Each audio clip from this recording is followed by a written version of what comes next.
السلام عليكم ورحمة الله وبركاته. بارك الله فيكم. بسم الله الرحمن الرحيم.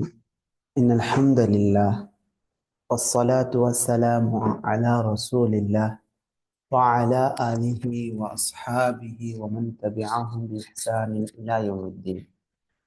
கண்ணியமிகு அல்லாஹுவின் நல்லடியார்களே, இன்றைய வகுப்பின் முதல் பாடம் அல் அஜ்னாஸ். பரக்கல்லாஹு ஃபீக்கும்.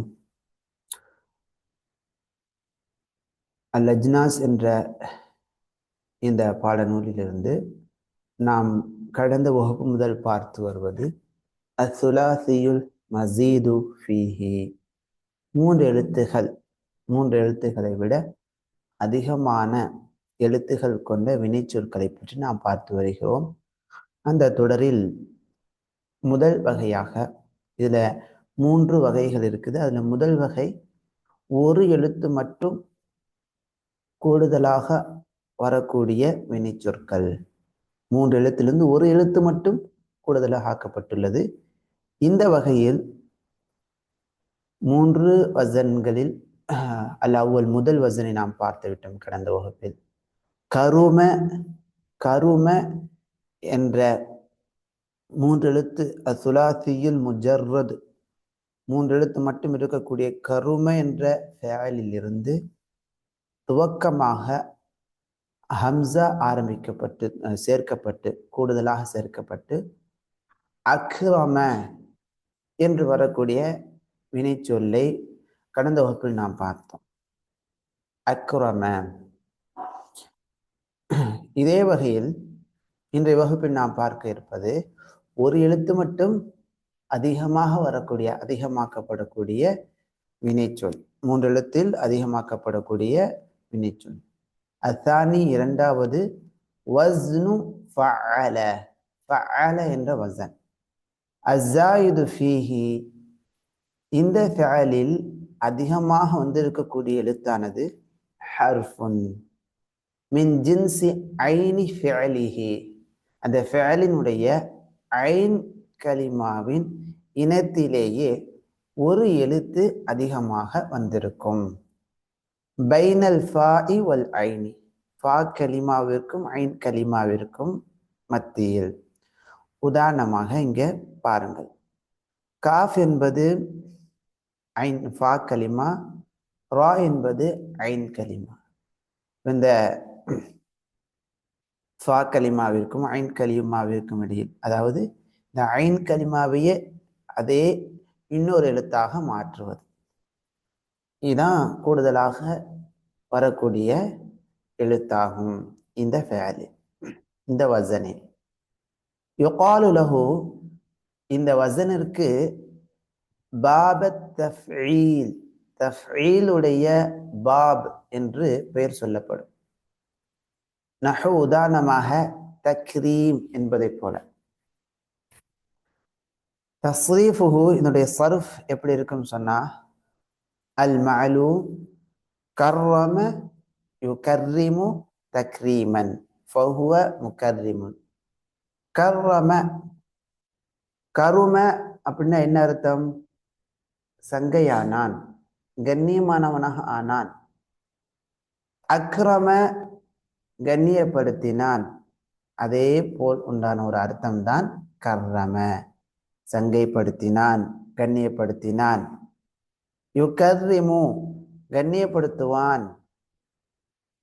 தக்ரீமன், கண்ணியப்படுத்துதல். ஃபஹுவ முகர்ரிமுன், ஃபஹுவ முகர்ரிமுன், கண்ணியப்படுத்தக்கூடியவன். அல் மஜ்ஹூல், செயல்பாட்டு வினை. குர்ரிம, கண்ணியப்படுத்தப்பட்டான். யுகர்ரமு, நல்லா கவனிக்கணும், மஜ்ஹூலாக வரும்போது யுகர்ரமு என்று வாசிக்கப்படும். சங்கைப்படுத்தப்படுவான், கண்ணியப்படுத்தப்படுவான். தக்ரீமன், சங்கைப்படுத்தப்படுதல். ஃபஹுவ முகர்ரமுன், ஃபஹுவ முகர்ரமுன், சங்கைப்படுத்தப்பட்டவன். அல் அம்ரு கர்ரிம், அம்ரு எப்படி வரும்? சங்கை செய். இந்த வசனை நம்ம தெளிவாக படித்துக் கொள்ள வேண்டும். லியுகர்ரிம், அவன் சங்கை செய்யட்டும், அவன் கண்ணியப்படுத்தட்டும். யுகர்ரம் அவன் கண்ணியப்படுத்தப்படட்டும். அந்நஹியு விலக்கல், லா துகர்ரிம் நீ கண்ணியப்படுத்தாதே, லா யுகர்ரிம் அவன் கண்ணியம் செய்ய வேண்டாம், லா யுகர்ரம் அவன் கண்ணியப்படுத்தப்பட வேண்டாம். நஹி விலக்கல். இப்ப இந்த ஃபேல் இருக்கிறதே பயன்பாட்டில் அதிகமாக வரக்கூடிய ஒரு ஃபேல். இதே போன்று வரக்கூடிய சில உதாரணங்களை நாம தெரிந்து கொள்ள வேண்டும். இப்ப கர்ரம என்பதனுடைய சுலாசி முஜர்ரத் எப்படி இருக்கும்? சுலாசி முஜர்ரத் எப்படி இருக்கும் சொல்லுங்க உஸ்தாத். மைக்க பிடிங்கம்மா.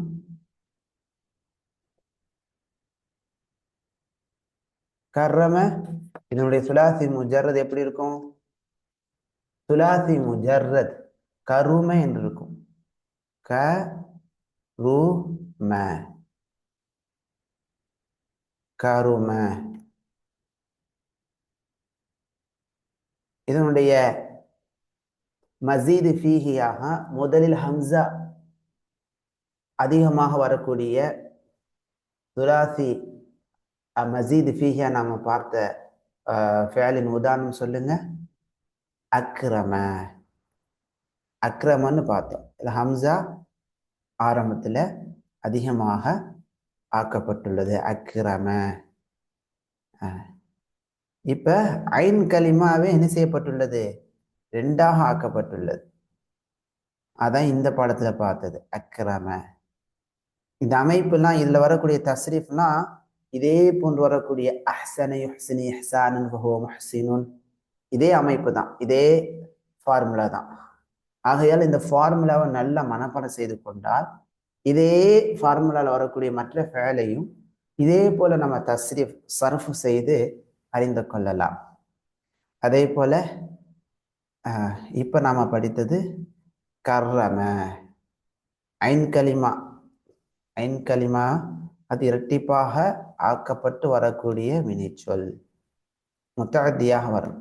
கர்ரம சங்கை செய்தான். இதே போல இன்னொரு வேறொரு உதாரணத்தை பார்க்கலாம். உதாரணமாக அலிம. அலிமாக்கு என்ன அர்த்தம்? அலிம சொல்லுங்க, என்ன அர்த்தம் உஸ்தாத்? அலிம அறிந்தான். அலிம இப்படி வரணும். அலிம அறிந்தான். அலிம இதனுடைய மசீது ஃபீஹியாக ஆரம்பத்தில் ஹம்சா அதிகமாக்கப்பட்டு வரும்போது எப்படி சொல்ல வேண்டும்? அலம. என்ன அர்த்தம்? அறிவித்தான். அக்பரோடைய அர்த்தம். அலமுக்கு என்ன அர்த்தம்? அக்பர. அலம. சரிங்களா? அலம. அலம. இந்த அலம சர்ஃப் செய்யுங்க. அக்ரம மாதிரி சர்ஃப் செய்யணும். அலம யுலிமு இலாமன். இலாம். இலாம் என்ன அர்த்தம்? இன்ஃபர்மேஷன், செய்தி. இலாம் ஃபஹு முலிமுன். அதே போல அல்லம வந்துச்சுங்களா? خيركم من تعلم القرآن وعلمه. அல்லம என்ன வசன்ல வருது அப்படின்னு கேட்டா என்ன சொல்லணும்? ஃபஅல உடைய வசன். என்ன வசன்மா? என்ன வசன்? ஃபஅல. என்ன வசன்? ஃபஅல உடைய வசன். இது எப்படிங்க? பரக்கல்லாஹ் ஃபீக்கும். என்ன தெரிஞ்சு கொள்ளணும் பாருங்க. அல்லம. அப்ப இத அல்லம நீங்க வந்து அல்லம அல்லம அல்லமுடைய சுலாசி முஜர்ரத் என்னன்னு கேட்டா சொல்லிடலாமா? அல்லமுடைய சுலாசி முஜர்ரத் என்ன உஸ்தாத்? அலிம. அல்லம சர்ஃப் செய்யுங்கன்னு சொன்னா சர்ஃப் செய்யலாமா? சர்ஃப் செய்யுங்க. இதே போல கர்ணம மாதிரி அல்லம யுஅல்லிமு தஅலீமன் ஃபஹுவ முஅல்லிமுன் وعلم يعلم تعليما فهو معلم. الأمر علم ليعلم ليعلم والنهي لا تعلم لا يعلم لا يعلم. இந்த மாதிரி சர்ஃப் செய்யணும். ஒரே பேட்டர்ன், ஒரே ஃபார்முலா, மாற்றம் கிடையாது. அர்த்தம் அதே போல அல்லம கற்றுக் கொடுத்தான், அல்லிம கற்றுக் கொடுப்பான், தலீமன் கற்றுக் கொடுத்தல், ஃபஹுவ முஅல்லிமுன் கற்றுக் கொடுக்கக்கூடிய ஆசிரியர். வந்துருச்சுங்களா? இதே போல தர்ரச தர்ரச யுதர்ரிசு தத்ரீசன் ஃபஹுவ முதர்ரிசுன். வந்துருச்சுங்களா? மர்ரன யுமர்ரினு தம்ரீன் ஃபஹுவ முமர்ரினுன். முமர்ரின் யாரு? உங்களுக்கு தம்ரீன் கொடுத்தாங்கல்ல, செய்யாராவுடைய தம்ரீன் கொடுத்தவங்க யாரு? முமர்ரின் யாருமா? தம்ரீன் பயிற்சி கொடுத்தவங்க யாரு? ஷேக் ஈசாவா? அபு ஈசா. அவங்களுக்கு முமர்ரின். புரியுதுங்களா? இதான் அமைப்பு. இந்த பேட்டர்ன் நம்ம மனப்பாடம் ஃபார்முலாவை மனப்பாடம் செய்து கொண்டால் இதே போல மற்ற இதே அமைப்பில் வரக்கூடிய ஃபேல்களை சர்வ் செய்து அறிந்து கொள்ளலாம். ஃபேலுல் அம்ர் எப்படி இருக்கும்? கற்றுக்கொடு. எப்படி சொல்லணும்? அல்லிம். அல்லிம் சொல்றான் உஸ்தாத் சொன்னாங்களா இல்லையா? அல்லிம் கற்றுக் கொடுங்க. அல்லிம் லி ஹாலித், ஹாலிதுக்கு கற்றுக் கொடுங்க. அல்லிம் ஹுரூஃப் அல் இக்ஃபா லி ஹாலித், ஹாலிதுக்கு இஹ்ஃபாவுடைய எழுத்துக்களை கற்றுக் கொடுங்கள், கற்றுக்கொடு. அல்லிம். பெண்பாலா இருந்த அல்லிமி என்று கடைசியில் யாவை சேர்த்து சொல்ல வேண்டும். பாரக்கல்லாஹ் ஃபீக்கும். இதே போலதான் இது நமக்கு தெரிந்த இன்னொரு ஒரு உதாரணம் சொல்றேன் பாருங்க. ஃபத்தஹ, ஃபத்தஹுக்கு வேற அர்த்தம் வரும்.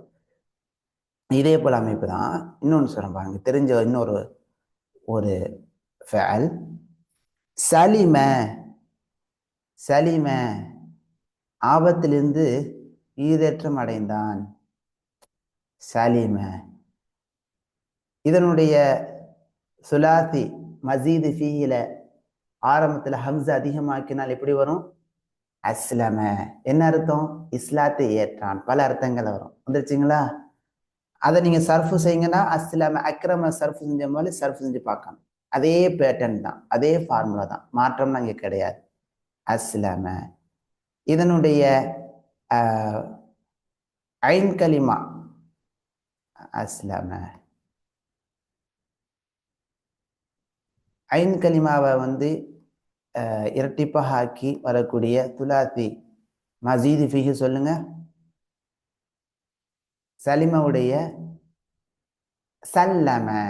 சல்லம அலைஹின்னு என்ன அர்த்தம்? சலாம் கூறினார். வந்துருச்சுங்களா? சல்லம அலைஹி சலாம் கூறினான். இந்த மாதிரி தான் சல்லம சர்ஃப் செய்யுங்கன்னா கர்ரம மாதிரி சர்ஃப் செஞ்சிட வேண்டியதான். சல்லம யுசல்லிமு தஸ்லீமன் ஃபஹுவ முசல்லிமுன். அந்த மாதிரி சல்லம. இந்த மாதிரி என்ன செய்யுங்க அப்படின்னு சொன்னா ஃபஅல்களை நம்ம கண்டுபிடித்து இது மாதிரிக்கா இந்த சர்ஃபுகளை எழுதி பழகினால் நல்ல ஒரு பயிற்சி நமக்கு கிடைக்கும். புரியுதுங்களா? உஸ்தாத் உங்களுக்கு பாடம் நடத்தும் போது தஜ்வீதுடைய உஸ்தாத் இந்த மாதிரி சர்ஃப்லாம் கேட்டால் டக்குன்னு நீங்கள் அப்படி கடக்கணும்னு சொல்லுங்க. அல்ஹம்துலில்லாஹ் ரொம்ப ஃபாய்தாவாக இருக்கும். பாரக்கல்லாஹு ஃபீக்கும். இன்ஷா அல்லாஹ் சுலாசி மசீது ஃபீஹியில் மூன்றாவது வகை, அதாவது ஒரே ஒரு எழுத்து மட்டும் அதிகமாக வரக்கூடிய வகையில் மூன்றாவது வகை இன்ஷா அல்லாஹ் அடுத்த வகுப்பில் நாம் பார்ப்போம். சிறிது நேர இடைவெளிக்கு பிறகு துருசுல் லுகத்தில் அரபியாவை நாம் பார்க்கலாம். பாரக்கல்லாஹு ஃபீக்கும்.